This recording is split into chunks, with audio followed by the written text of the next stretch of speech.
எப்பொழுதுமே சட்டமன்றத்தில் பேசுனதே கிடையாது. திமுக எடுத்து ஒரு வார்த்தை கூட சட்டமன்றத்தில் பேசுனது கிடையாது. பொதுக்கூட்டத்திலையும் பேசுனதே கிடையாது. ஆக டிஎம்கேவுக்கு பிடிஎம் இருப்பது நிரூபணமானது. இதில் யாருக்கும் மறைச்சு பண்ண முடியாது.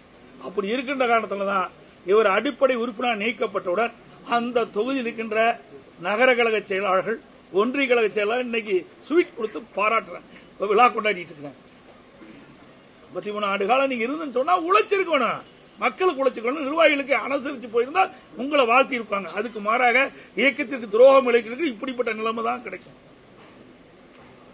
இந்த இயக்கம் சாதாரண இயக்கம் இல்ல, இன்றைக்கு 2 கோடி தொண்டர்களுடைய இயக்கம். இதை வேண்டுமென்றே திட்டமிட்டு இந்த இயக்கத்தை முடக்கவோ, இந்த இயக்கத்திற்கு அவதூறு பேசியோ அல்லது இந்த இயக்கத்தை பலவீனப்படுத்த யார் முற்பட்டாலும் இந்த இயக்கம் வேடிக்கை பார்த்துக் கொண்டிருக்காது.